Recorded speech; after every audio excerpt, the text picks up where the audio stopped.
जोर से बोलेंगे सांचे दरबार की।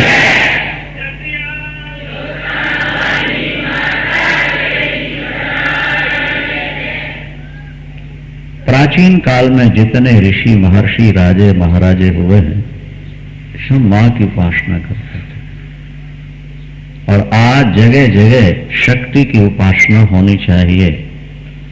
श्रीमद् देवी भागवत की कथा हो, इसलिए कि बहुत लोग कहते हैं महाराज हम पूजन तो करते थे लेकिन जानकारी कुछ नहीं थी।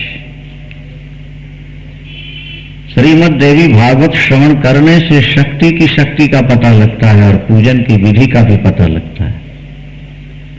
और आज राष्ट्र शक्ति के लिए, अर्थ शक्ति, जनशक्ति के लिए शक्ति की उपासना आवश्यक भी है।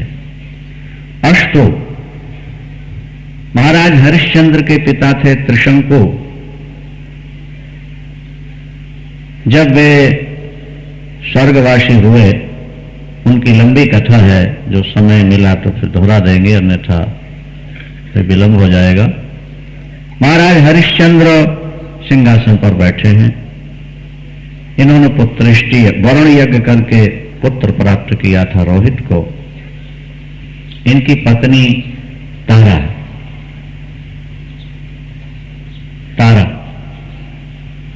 जो मां की परम भक्ता हैं, रात दिन निरंतर मां के चिंतन में डूबे रहती हैं।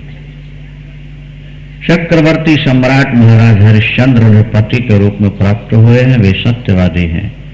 उनके राज्य में कोई व्यक्ति दुखी दीन दरिद्र नहीं था। हर तरफ सुख और शांति का वातावरण था।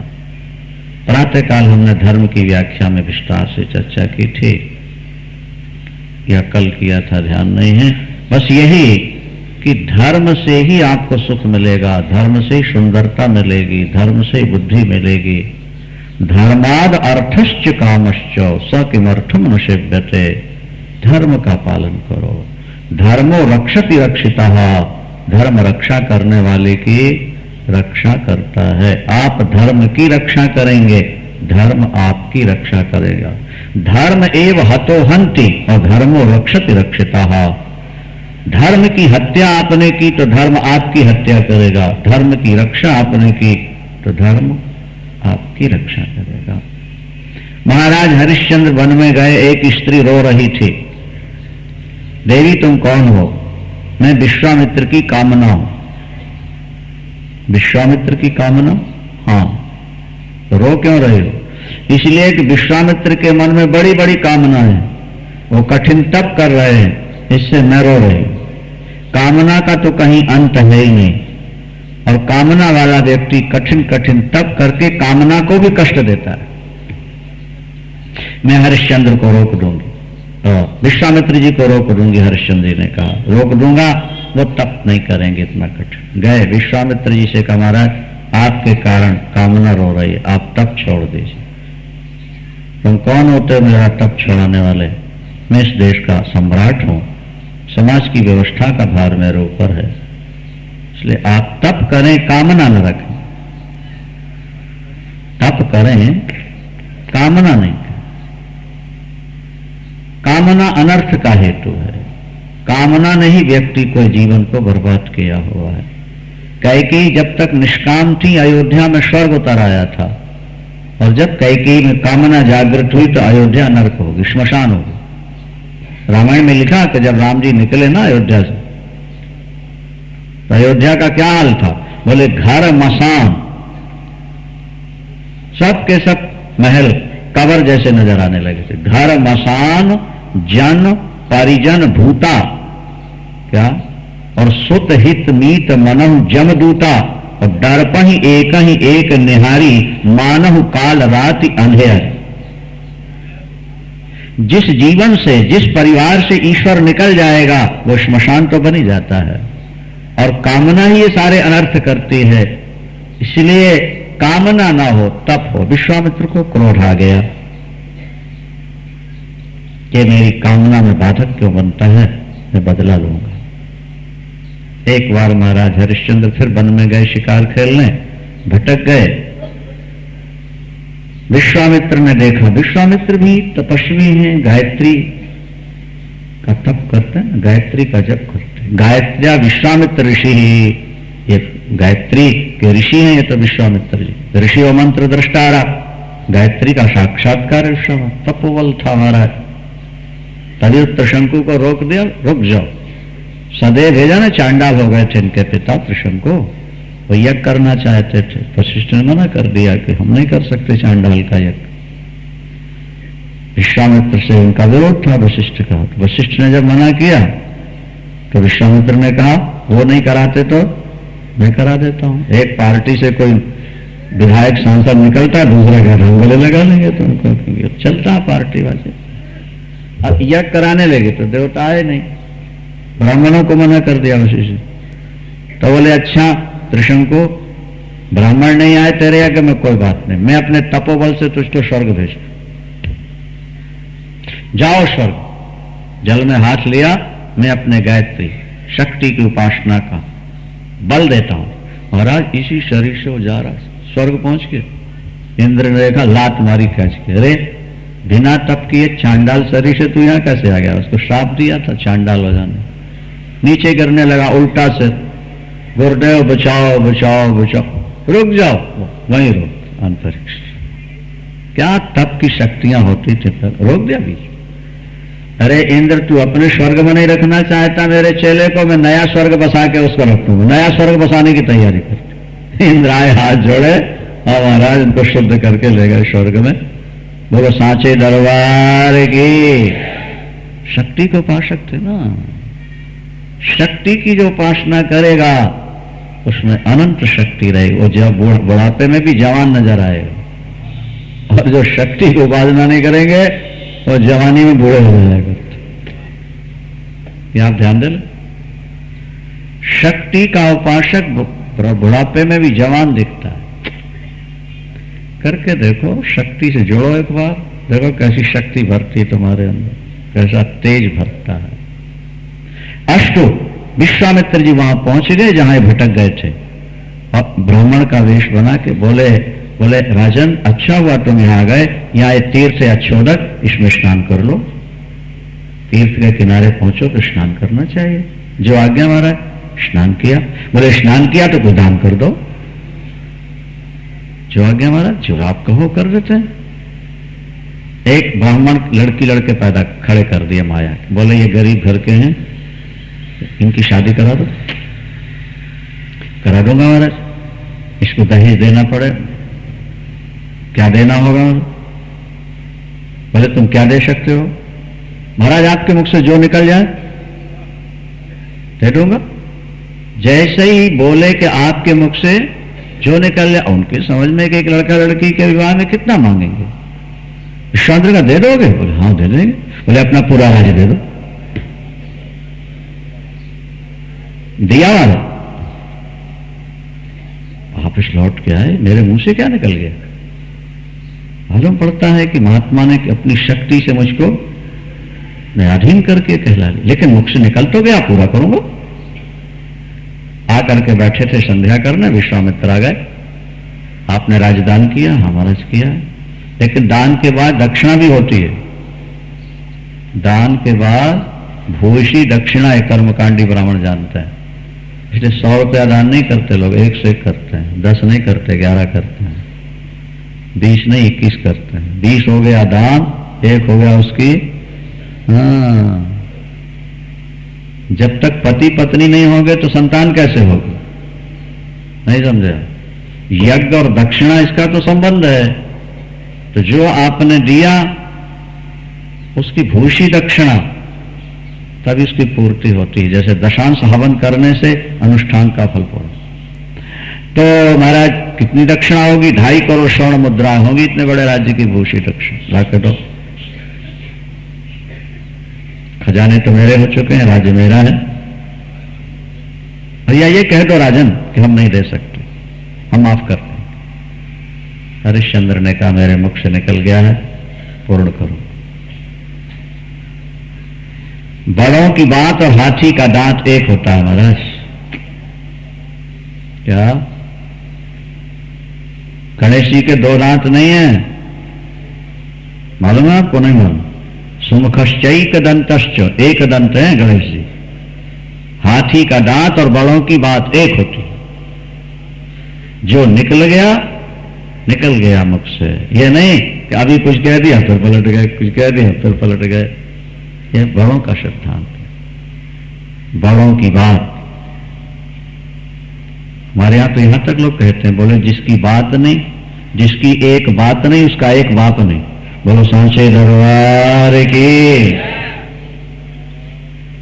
जिसकी एक बात नहीं उसका,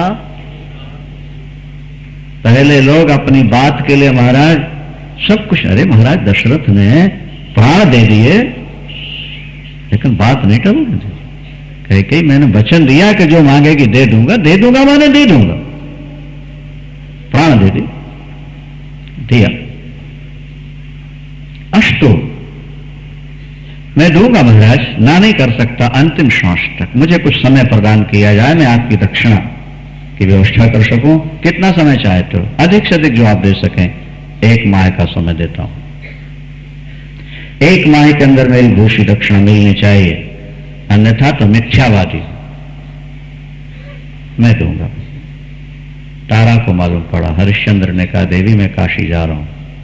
काशी 3 लोक से न्यारी है, वहां किसी का शासन नहीं, वो बाबा के त्रिशूल पर निवास करती है। जब प्रलय होता है ना तो बाबा त्रिशूल पर ले लेते हैं काशी। शिव पुराण सुनोगे तो पता लगेगा।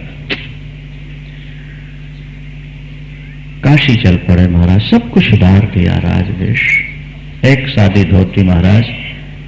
तारा ने भी सब कुछ उतार दिया, एक पुत्र रोहित उसका भी सब कुछ उतर गया है। नंगे पैर अयोध्या से वो काशी के लिए निकल रहे थे। प्रजा को मालूम पड़ गया, लाखों की संख्या में लोग सड़कों के किनारे खड़े हुए। जिस तारा को सूरज भी न देख सके जल्दी, आज वो सर्वसाधारण के सामने दिखाई दे रही थी।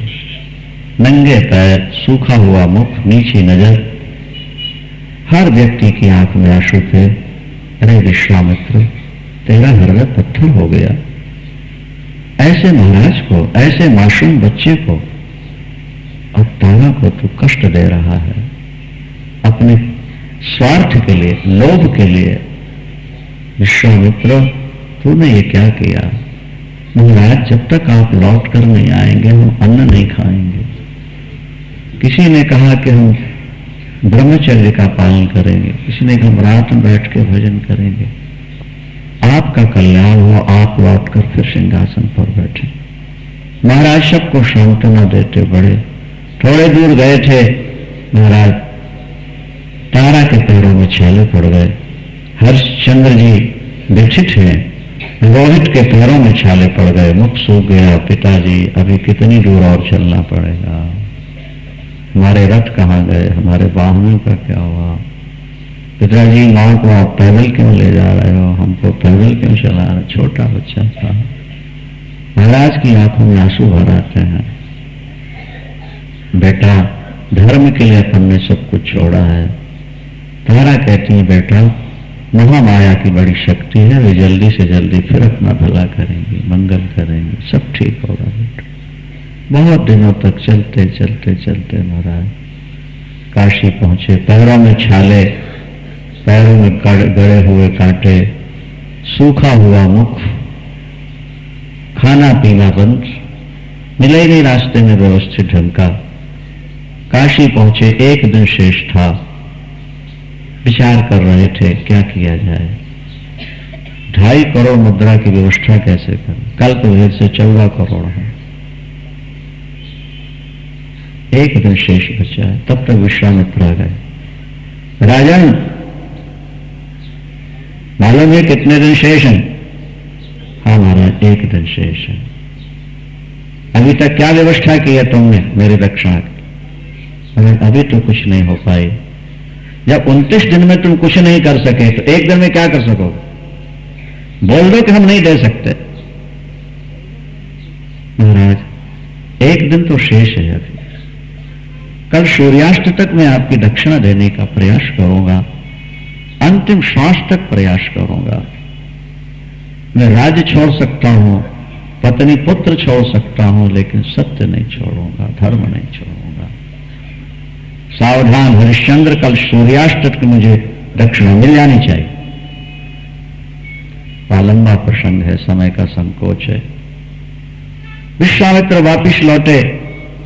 महाराज अधीर हो रहे थे, दक्षिणा की व्यवस्था क्या होगी। पत्नी हो तो ऐसी, भगवान राम गंगा पार करते हैं, लेकिन मन में संकोच हुआ कि केवट को कुछ नहीं दिया। कहा नहीं, मन में संकोच हुआ। और भगवती जानकी ने अपनी बहुमूल्य अंगूठी उतार के राम को दे दी। उतराई दे दो राघव।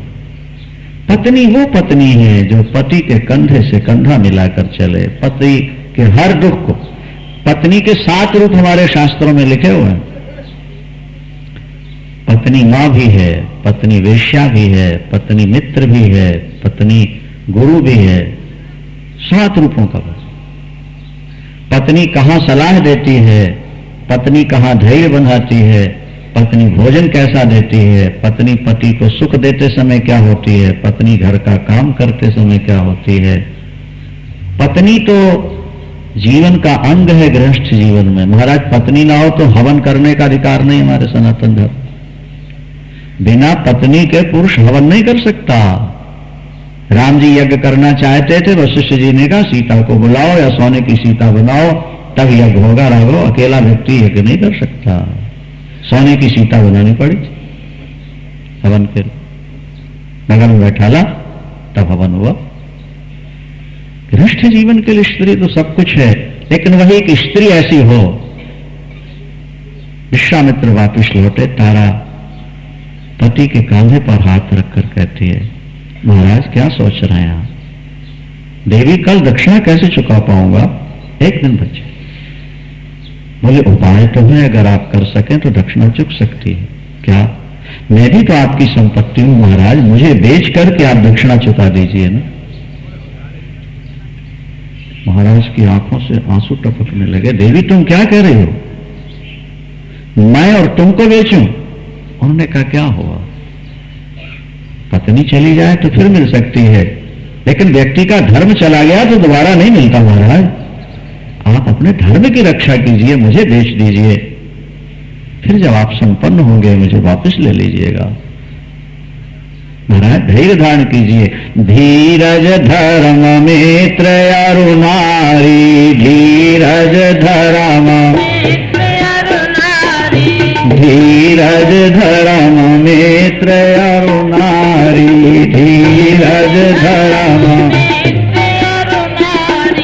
आपत्ति काल परखिए चारी, आपत्ति काल आपत्ति काल परखिए चारी, आपत्ति काल धीरज धर्म मित्र अरु नारी, धीरज। धन्य है वो पुरुष जिसे पतिव्रता सुशीला पत्नी मिल जाती है। भाग्यशालिनी है वो नारी जिसको चरित्रवान धार्मिक पुरुष पति के रूप में प्राप्त होता है। महाराज आप मुझे बेच दीजिए, आप संकोच न कीजिए। देवी समाज मुझे क्या कहेगा? धर्म के लिए हम कहा करते हैं पंजाबी भाइयों, तुमने अपने हजारों पीढ़ियों की संपत्ति छोड़ी पाकिस्तान में, अपने बने बनाए मकान छोड़े, कईयों की पत्नियां गईं, पुत्र गए, धन गया, लेकिन भागे वहां से कि हमारा धर्म बचा रहे। जिस धर्म के लिए तुमने पाकिस्तान छोड़ा, सैकड़ों पीढ़ियों की संपत्ति छोड़ी, आज उसी धर्म को अगर छोड़ बैठोगे तो फिर यहां आने की जरूरत ही क्या थी? तुमको वहीं रहते और मुसलमान बन जाते। जीवन कीमती नहीं है, धर्म कीमती है। गुरु अर्जुन देव जी महाराज के सामने उनके शिष्यों को तवे के ऊपर लिटाया जा रहा था, रुई लपेट के उनको जलाया जा रहा था। गुरु अर्जुन देव जी महाराज को पीड़ा दी जा रही थी कि तुम मुस्लिम धर्म स्वीकार करो, तुम्हारे स्वीकार करते तुम्हारे अनुयायी सब मुस्लिम बन जाएंगे। और जब नहीं माने तो आदेश मिला कि एक गाय को काट के उसका ताजा चमड़ा निकाल के शरीर में लपेट दो। गुरु अर्जुन देव जी महाराज कांप गए।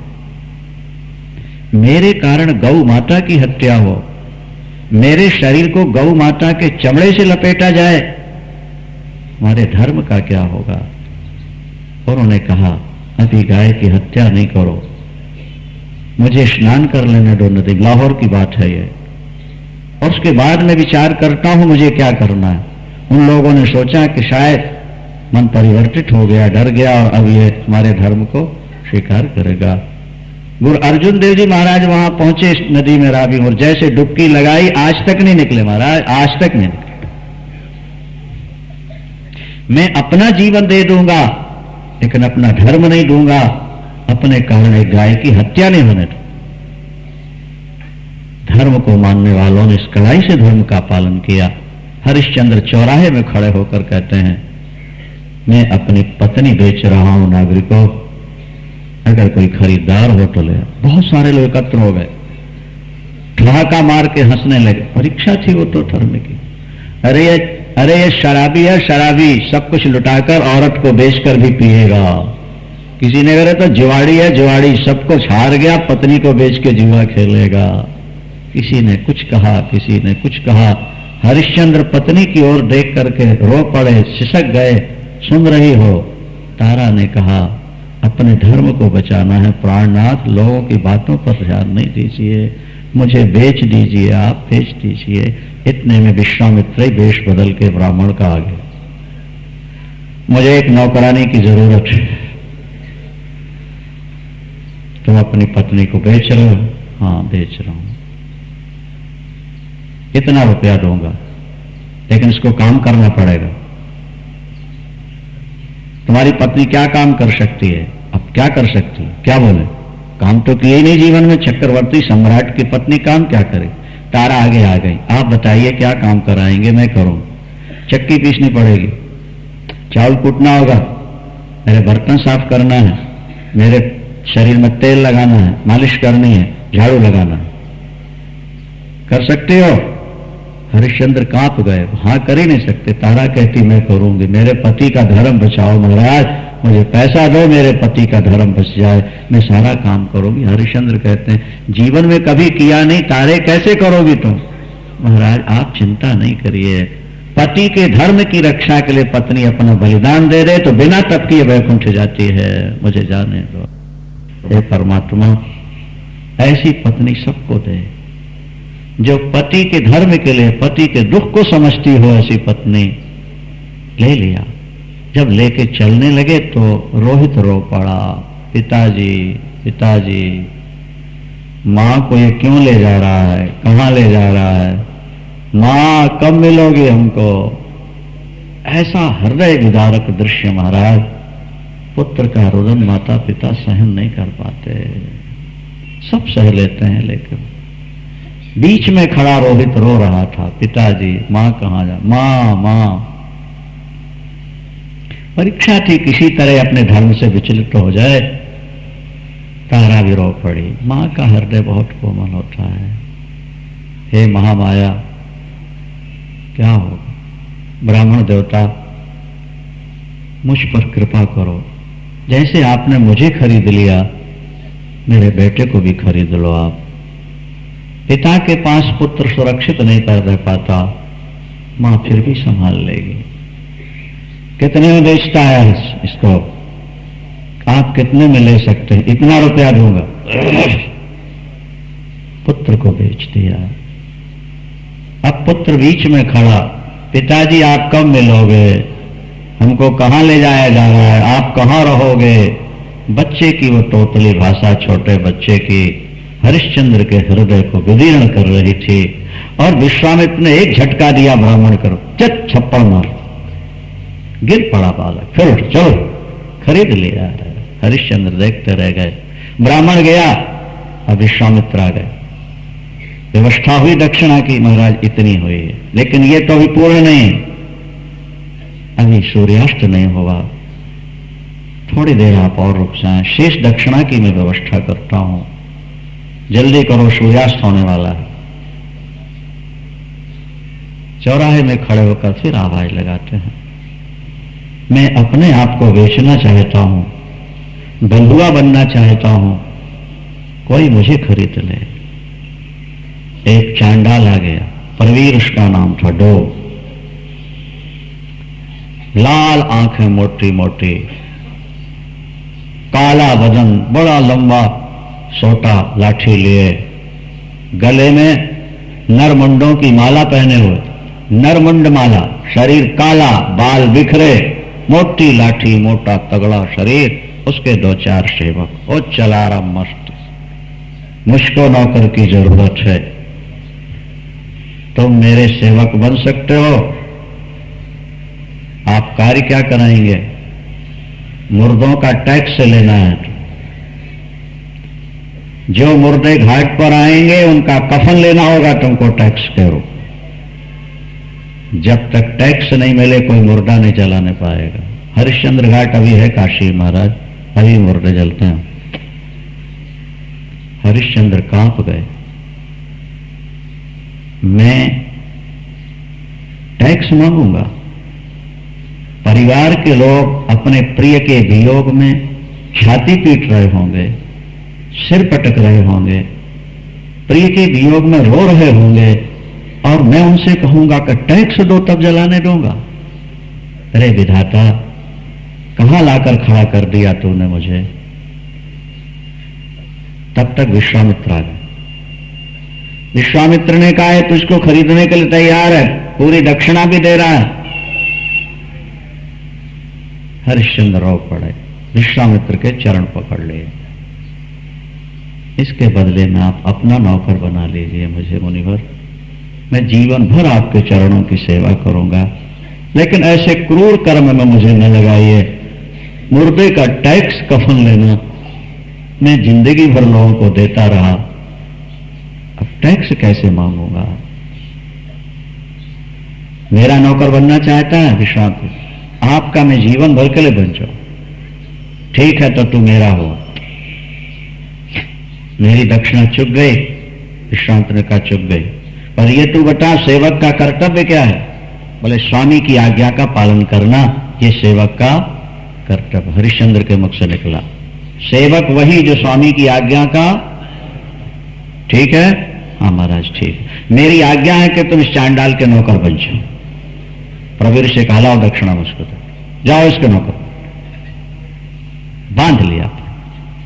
श्रीमान नारायण नारायण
हरिश्चंद्र वचनबद्ध हो चुके थे, प्रवीर के साथ चल पड़े।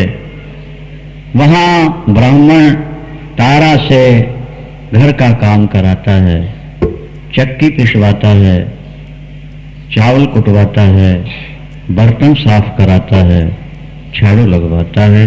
तारा के हाथों में मोटे मोटे छाले हो जाते हैं। पीसती पीसती जब नहीं पीसा जाता तो हाथ रोक कर हाथों को देखती। ब्राह्मण कहता है दुष्टा, तेरे को मैंने खरीदा है, मेरा काम समय पर नहीं करेगी।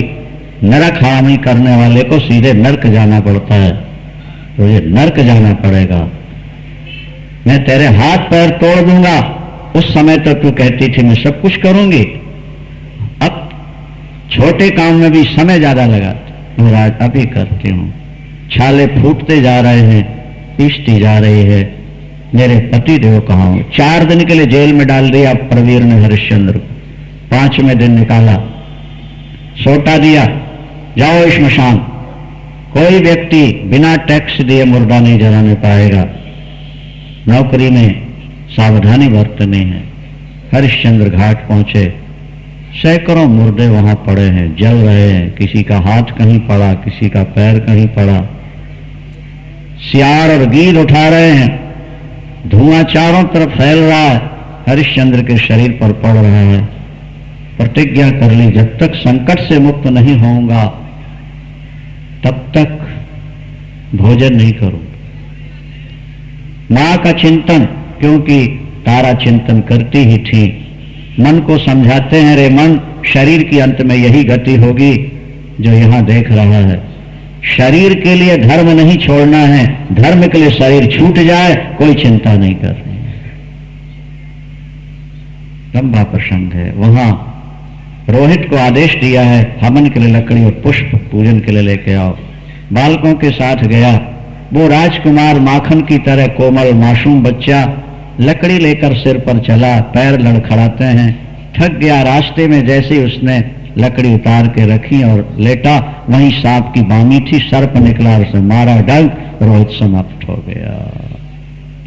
साथी बालकों ने आकर के कहा, दासी दासी तेरा बेटा समाप्त हो गया है, काले नाग ने डस लिया। कल्पना करो सज्जनों, जो राज्य से च्युत हुए, जो पति से वियुक्त हुई, राज रानी होकर दासी का काम किया, और आज जिगर का टुकड़ा पुत्र भी छिन गया, जिसका चीख पड़ी। यही समय था, वो मालिक आ गया, दुष्टा कुलक्षणी, सूर्यास्त के समय कोई रोता भी है? तू मेरे घर में अशुभ ला रही है, दरिद्रता को लाएगी सायंकाल रोकर। तारा चरणों में गिर पड़ी, मुझ अबला पर रहम करो, दया करो महाराज, मेरे जिगर के टुकड़े को काल ने छीन लिया। उनके पिता मिलेंगे तो मैं क्या जवाब दूंगी, मैं उनकी धरोहर को न संभाल सकी, मुझे अपने बेटे का मुंह देख लेने। ब्राह्मण कहता है, काम पूरा किए बिना अगर गई तेरी टांग तोड़ दूंगा, पहले काम पूरा कर। जिसका पुत्र समाप्त हुआ है वो काम करे। लेकिन धन्य है तारा, मर्यादा में बंधी हुई 10 बजे रात तक काम किया है उसने, रोते रोते। और फिर कहता है कि जल्दी वापस लौट के आना है तेरे को। मकान से निकल के, हा पुत्रो, हा बेटे, हा मेरे लाल, हा जिगर के टुकड़े, तू कहाँ गया? रोती रोती जब गई, देखा नीला पड़ा हुआ बेटा एकदम बच्चे के ऊपर गिर पड़ी। बार बार उसकी आंखें खोलती हैं, गालों में हाथ लगाती हैं, बेटा बेटा रोहित कहाँ गया? एक आवाज लगाने पर दौड़ के आने वाला बेटा, तू दीर्घ निद्रा में कैसे सो गया? विधाता मुझे ले ले, मेरे बेटे को छोड़ दे, मेरे बेटे को लौटा दे। ये महाराज हरिश्चंद्र के कुल का दीपक है, महाराज का दीपक बुझ जाए, बड़ा करुण विलाप, लंबी चर्चा। महाराज अब श्मशान ले जाना है बेटे के लिए। कोई माँ अपने बेटे को श्मशान लेके नहीं जाती, लेकिन बेटे को ले जाने वाला कोई नहीं है। कफन के लिए कपड़ा नहीं है। आखिर उसने अपने हाथों पर उठाया अपने बेटे को, और कपड़ा नहीं था तो अपनी धोती के आंचल को ही उसने कफन बना दिया, और हाथों पर लिए श्मशान जा रही है हरिश्चंद्र घाट की ओर। और मार्ग में रो रही थी, महाराज कहीं हो तो एक बार अपने मृत पुत्र का मुख तो देख लीजिए। सदा से बिछड़ने, जो सदा के लिए बिछड़ रहा, उस बेटे का मुख देख लो महाराज। ऐसा करुण विलाप पत्थरों को पिघला दे। संकट पर संकट आते हैं। विलाप करती जा रही थी कि एकदम महाराज 10-5 लोग आ गए और बच्चे को लेके जमीन पर डाला और उसके बाल पकड़ लिए तारा, और लोग शोर मचाने लगे। ये डायन है, डायन बच्चों को खाने वाली, इसने सैकड़ों बच्चे खाए हैं, इस बच्चे को ले जा करके श्मशान में खाएगी। ले चलो प्रवीर के पास। बाल पकड़ के ले गए, सामने पटक दिया। प्रवीर ने कहा क्या बात है? सेवकों ने कहा सरकार ये बच्चे खाने वाली डायन है, बहुत बच्चे खा चुकी है, बच्चे गायब होते हैं, एक बच्चे को लेके जा रही थी। एक राजरानी पर क्या समस्या आई है देखो जरा आप। हम लोग तो जरा जरा में अपना धर्म छोड़ते हैं। हमारा इतिहास बता रहा है कि कैसे कैसे लोग हुए और कैसे धर्म की रक्षा की। हरिश्चंद्र को बुलवाया प्रवीर ने देवी भागवत के आधार पर और कहा ये तलवार है, इसका सिर उड़ा दो, ये डायन है बच्चे खाने वाले। हरिश्चंद्र ने हाथ जोड़कर कहा, पहचाना नहीं कि मेरी पत्नी है, पर हाथ जोड़कर कहा डोम से मुझे अपने अंग काटने कहिए मैं काट देता हूं, आग में खड़े होने कहिए कर देता हूं, पर्वत चीरने के लिए कहिए चीर देता हूं, लेकिन मेरे हाथों किसी अबला का वध न कराइए। स्त्री हत्या का महापाप शास्त्रों ने। प्रवीर ने कहा कोई पाप नहीं लगता, स्वामी की आज्ञा पालन करने वाले को कोई पाप नहीं लगता, मेरा आदेश है इसका सिर उठा। नहीं नहीं सर मालिक, मुझे इस पाप से बचाओ। अगर तू सेवक स्वामी की आज्ञा का पालन नहीं करेगा, धर्म से गिरेगा, तुझे नरक जाना पड़ेगा। ये तलवार उठा, इसको ले जा वहां घाट पर श्मशान के पास, वहीं इसका सिर उड़ा दे। मैं कोशिश करूंगा, यदि मेरा हाथ साथ दे सका आपकी आज्ञा का पालन कर सकूंगा। वचन नहीं देता। तलवार लेके चले, रात थी, पहचान नहीं पाया महाराज को, नहीं पहचान। जटाएं हो गई थी सब सिर के बाल, शरीर सूख गया था, रंग काला था। रानी को भी नहीं पहचान सके क्योंकि दासी करो। जब आधे रास्ते पहुंची तो वो कहती हैं प्रवीर के सेवक मुझ अभागनी पर, मुझ गरीबनी पर दया कर सकोगे? क्या बात है? मेरा बेटा वहां पड़ा हुआ है, मैं उसका संस्कार कर दूं फिर मेरा सिर काट देना, मैं जरा भी सी नहीं करूंगी। आज उसके पिता होते अपने बेटे का मुख तो देख लेते, अभी भी नहीं समझ पाए। अच्छा जाओ अपने बेटे का संस्कार करो। रोहित को लेकर जब चली तब मुख से निकला, आए महाराज अगर आप कहीं हो तो अंतिम बेटे का मुख तो देख लीजिए। हरिश्चंद्र के पुत्रो रोहितो, बेटा आज तू किस स्थिति में श्मशान लाया गया? तेरी मां को डायन कहा जा रहा है, तेरे पिता का पता नहीं। हरिश्चंद्र के एकदम कान खड़े हो गए और जैसे ही देखा रोहित को, एकदम रोहित के ऊपर गिर पड़े, बेटा बेटा बेटा। रानी चौंक गई, महाराज महाराज। हाँ तारे, मैं हरिश्चंद्र। एकदम गले से लिपट गई तारा, इतना रोए दोनों, इतना रोए। महाराज करुणा का समुद्र उमड़ पड़ा। महाराज मैं आपकी धरोहर न संभाल सके, मुझे क्षमा कीजिए और अब मेरे गर्दन पर तलवार चलाइए, अपने मालिक की आज्ञा पूर्ण कीजिए। अब मैं आपके चरणों का दर्शन करते प्राण त्याग दूं। हरिश्चंद्र के धैर्य का बांध टूट गया। बेटा बेटा रोहित। तारे किस स्थिति में प्रारब्ध ने लाके खड़ा किया। तारा कहती है महाराज मुझे मरने दो बेटे के साथ। नहीं नहीं, मैं समाप्त हो जाऊंगा, मैं तलवार नहीं चला सकूंगा, हम दोनों समाप्त हो जाएं। अगर मैंने मां की उपासना जीवन में की है तो मां इसी जन्म में हमें फिर सुखद रूप में मिलाएगी, और नहीं मिल सके महाराज तो अगले जन्म में हमारा मेल जरूर होगा। मां हर भक्त की कामना पूर्ण किया करती है। मां मां ये क्या दृश्य दिखा रही हो, और कितनी परीक्षा लोगी हमारी। कृपा करो मां, अपनी दया का दर्शन कराओ। एकदम प्रकाश हुआ रात्रि में, देखा मां सामने आकर के खड़ी हो गई हैं। देवता पुष्प वर्षा रहे हैं, बाजे बजा रहे हैं। उसी समय महर्षि विश्वामित्र आ गए और नक्शा ही सारा बदल गया। हरिश्चंद्र के पुत्र रोहित जीवित हो गए, हरिश्चंद्र का स्वरूप बदल गया। विश्वामित्र ने कहा तुम्हारे सत्य और धर्म की हमने परीक्षा ली और तुम पास हुए, जाओ। जब तक सूर्य चांद रहेंगे इतिहास में तुम्हारा नाम अमर होगा हरिश्चंद्र। भगवान शंकर भी आ गए। सारा दृश्य बदल गया। इंद्र आए, अमृत की वर्षा की, सब कुछ हुआ। इंद्र ने कहा, हरिश्चंद्र तुमने स्वर्ग पर विजय प्राप्त कर, चलो हमारे साथ स्वर्ग। हरिश्चंद्र ने कहा, मेरी प्रजा मेरे लिए व्रत कर रही है, भजन कर रही है, मैं स्वर्ग नहीं जा सकता प्रजा को साथ लिए बिना। यदि मुझे ले जाना चाहते हैं तो प्रजा को ले चलो, लेकिन प्रजा का इतना पुण्य नहीं है राजन कि वो स्वर्ग जा सके। हरिश्चंद्र ने कहा, प्रजा का पुण्य नहीं है, मेरा है। मुझे लाखों वर्ष रखना है स्वर्ग में, एक दिन रख लीजिए, बाकी सब प्रजा को मेरा पुण्य बांट दो, प्रजा भी एक एक दिन जाकर के रह ले, मैं समझ लूंगा मैं करोड़ों वर्ष स्वर्ग में रह गया। ऐसे होते थे पहले के राजे महाराज। आज के नेता नामधारी ये चुनाव क्या जीतते हैं महाराज, कई पीढ़ियों की व्यवस्था करते रहते हैं। कुछ ईमानदार भी हैं, सभी बेईमान तो नहीं कहे जा सकते, लेकिन ज्यादातर इसी तरह के लोग हो गए हैं। समाज के सामने बड़ी बड़ी बातें करते हैं, अंदर इनके क्या कृत्य हैं यही जानते हैं। अष्टो हरिश्चंद्र ने कहा, प्रजा के साथ ही स्वर्ग जाऊंगा। धन्य हो राजन, तुम धन्य हो। अंतर चलो, बोले नहीं, जब तक मेरा मालिक छुट्टी नहीं देगा, क्योंकि मैं खरीदा हुआ हूं प्रवीर।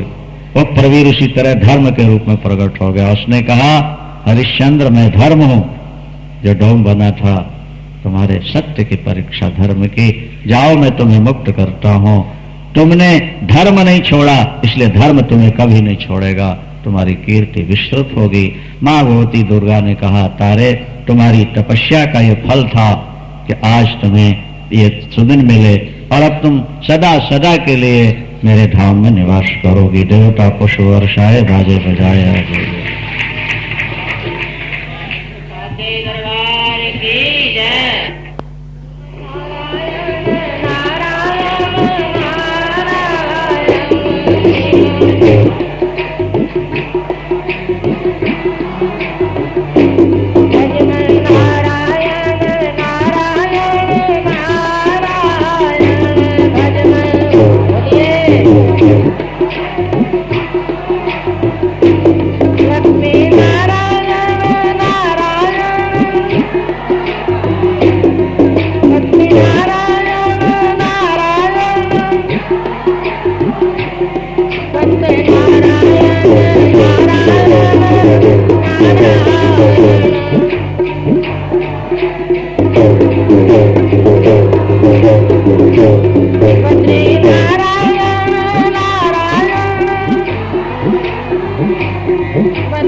Vande Mataram.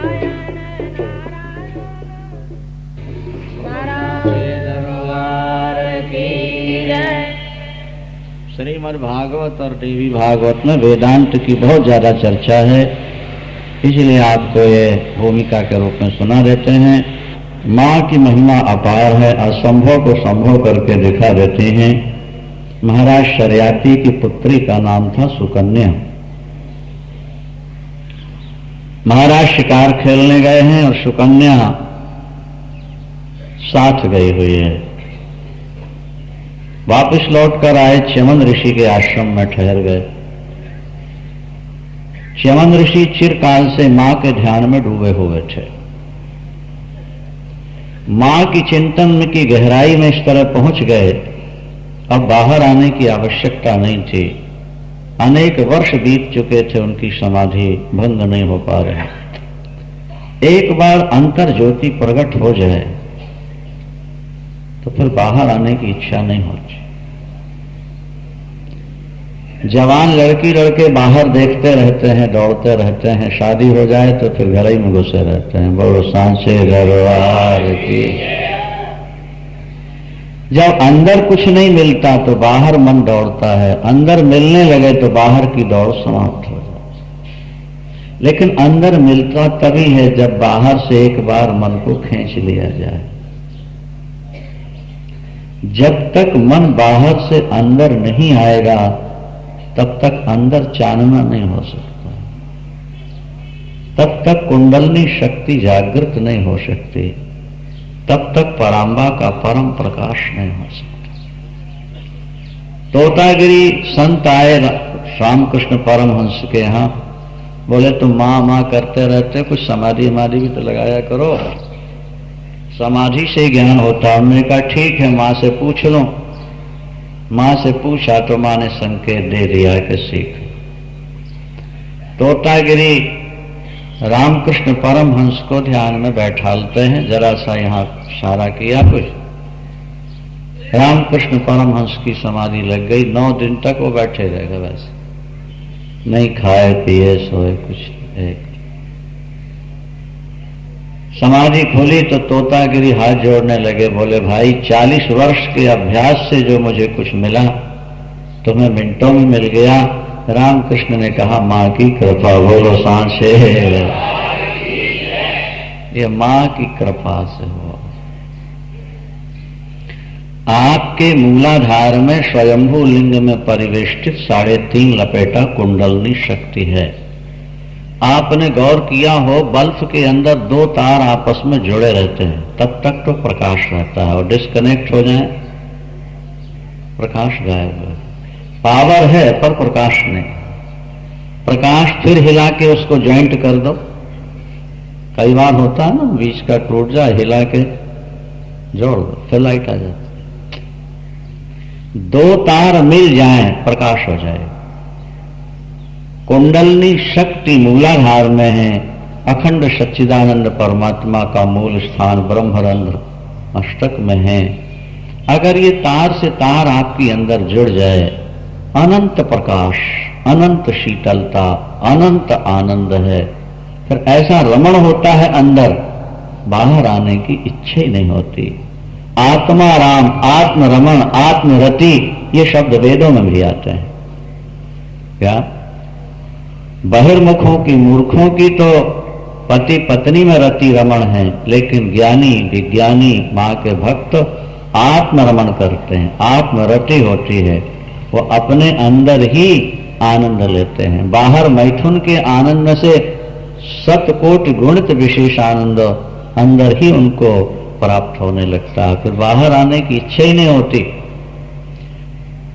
च्यवन ऋषि ध्यानस्थ हैं। महाराज कीड़ियों ने मिट्टी चढ़ानी प्रारंभ की और चढ़ाते चढ़ाते चढ़ाते ऊपर तक चढ़ा दिया, एक मिट्टी का ढेर बन गया। ये देखो समाधि। इसके लिए वैराग्य की बड़ी आवश्यकता है। समाधि के लिए वैराग्य चाहिए। वैराग्यवंता खलु भाग्यवंता। जब तक वैराग्य नहीं होगा तब तक समाधि लगी नहीं सकती। भाई संसार में राग है, प्यार है, तो तुम मन को कैसे पकड़ोगे, कहां तक बांधोगे? वो तो इतना सूक्ष्म है, नहीं? तो उससे सूक्ष्म और आत्मा को छोड़ के कुछ है ही नहीं। आंखें बंद करो, कान बंद करो, मुंह नाक बंद करो, फिर भी निकल जाता है। जहां राग होगा मन वहां भाग जाएगा। और संसार में किसी पद पदार्थ से कोई राग रह ही नहीं, अटैचमेंट रह ही नहीं, तो मन फिर अंदर बैठने लगता है। और जब अंदर कुछ दिन तक बैठने लगता है, दो लकड़ी आपस में काफी देर तक घिसते रहो, आग पैदा हो जाती है। जब मन अंदर रमण करता है, विचारों में उलझता है, तो फिर वो कुंडलनी शक्ति जागृत होती है, वो भुक्षु है। फिर वो पुराने मांस को, रक्त को, सबको खत्म करती है। अनंत प्रकाश रोम रोम में भर देती, जैसे ट्यूब लाइट में पूरे ट्यूब में लाइट भर जाती है, इसी तरह फिर पैरों से लेके सिर तक अनंत ज्योति, अनंत प्रकाश, अनंत शीतलता, अनंत आनंद अंदर भर जाता है। जैसे बादल पानी वर्षाते हैं, इसी तरह आनंद की वर्षा होती है अंदर, वर्ष। जिन्होंने खोजा उन्होंने पाया, जिन खोजा तिन पाइया गहरे पानी, पैठ मैं बावरी डरती रही, रही किनारे। जो किनारे बैठेगा वो सीपियां पाएगा, और जो डाई लगाएगा समुद्र में, गोता मारेगा, वो मोती पाएगा। जिसने समुद्र में गोता मारा उसने मोती पाया, जो किनारे बैठा रहा उसको सीपियां मिली, मोती नहीं मिली। इसलिए जिन खोजा तिन पाइया, जिन्होंने खोजा उन्होंने पाया। भजन करते करते करते करते वैराग का जन्म होता है। वैराग का जन्म हुआ, मन अंदर गया। च्यवन ऋषि मिट्टी के ढेर के अंदर बैठे बैठे बैठे। शर्याती महाराज शिकार खेलकर वापस लौटे, च्यवन जी के आश्रम में ठहर गए। उनकी सुपुत्री जिसका नाम सुकन्या, सहेलियों के साथ भ्रमण करते करते जाके देखा मिट्टी का ढेर लगा है और दो जगह से लाइट निकल रही है। आंखों के ऊपर मिट्टी नहीं चढ़ा पाए थे, आत्म ज्योति प्रकट हो रही थी। कन्या नहीं समझ पाई कि ये क्या है। ये कुतूहल वशात दो कांटे तोड़े और ये देखने के लिए कि यहां से लाइट कैसे आ रही है, ऐसे किया, नेत्र चले। ऋषि के नेत्र समाप्त हो गए, भूकंप हो गया, घोड़ा के मलमूत्र का अवरोध हो गया। कन्या दौड़ी दौड़ी आई, पिताजी मुझसे अपराध हो गया, अनजान में बाल स्वभाववश मैंने कांटे चुभाए, रक्त की धार भी निकली और बस भूकंप प्रारंभ। दौड़े गए शर्याती, मिट्टी हटाई, च्यवन बैठे थे, शरीर बिल्कुल सूख गया था। तप करते करते अतिवृत्त हो चुके थे, मां के उपासक थे।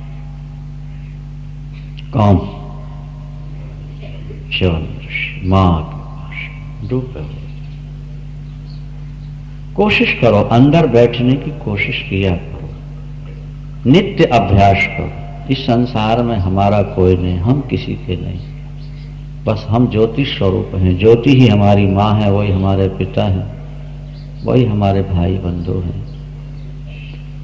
घूंघट के पट खोल रही तो है पिया मिलन के। बिना घूंघट खोले पिया का मुख कैसे देखे? घूंघट के पट खोल रही तो है, जरा अंदर तो झांक। बाहर तो बहुत देखा तूने, तो अंदर तो। क्षमा कीजिए मुनिराज, बच्ची से अनजान में अपराध हो गया, आपके नेत्र चले गए। मैं ऐसी व्यवस्था करूंगा कि जीवन में आपको कभी कोई कष्ट नहीं होने दिया जाएगा, नहीं होगा। सैकड़ों दास दासी नौकर चाकर खाना। उन्होंने कहा राजन, जिसने नेत्र फोड़े हैं वही सेवा करे। अब जंगल में सेवा अकेले कैसे करे? पत्नी बने उसका मतलब नहीं होता।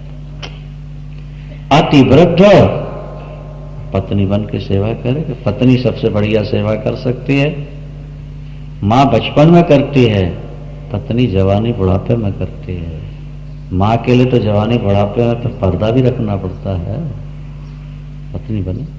पत्नी के लिए तो कोई पर्दा नहीं होता। इसीलिए अगर संसार में वैराग्य ना हो तो किसी बूढ़े की बुढ़िया न जाने पाए तो अच्छा है। बोलो सांचे दरबार की। और नहीं बड़ी दुर्दशा हो, बड़ी दुर्दशा। भजन में मन लगता नहीं और बुढ़िया चली गई। बूढ़े को रोटियां भी मुश्किल हैं, क्या करे बेचारा बूढ़ा। यही हाल बुढ़िया का होता है। बूढ़ा चला गया, अब बेटे ध्यान देते नहीं, भजन में मन लगता नहीं, दिन गिन गिन के काटने पड़ते हैं।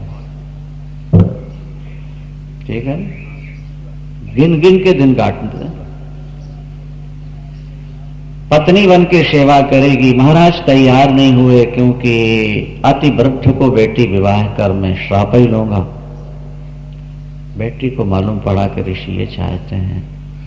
बेटी ने कहा पिताजी मेरा विवाह कर दीजिए, इनके साथ में इनकी सेवा करूं। बेटी अति वृद्ध के साथ विवाह करा के सांसारिक सुख से वंचित हो जाएगी। पिताजी में सांसारिक सुख के लिए शादी नहीं करा रही, अपने पाप का प्रायश्चित्त करने के लिए शादी कराना चाहता।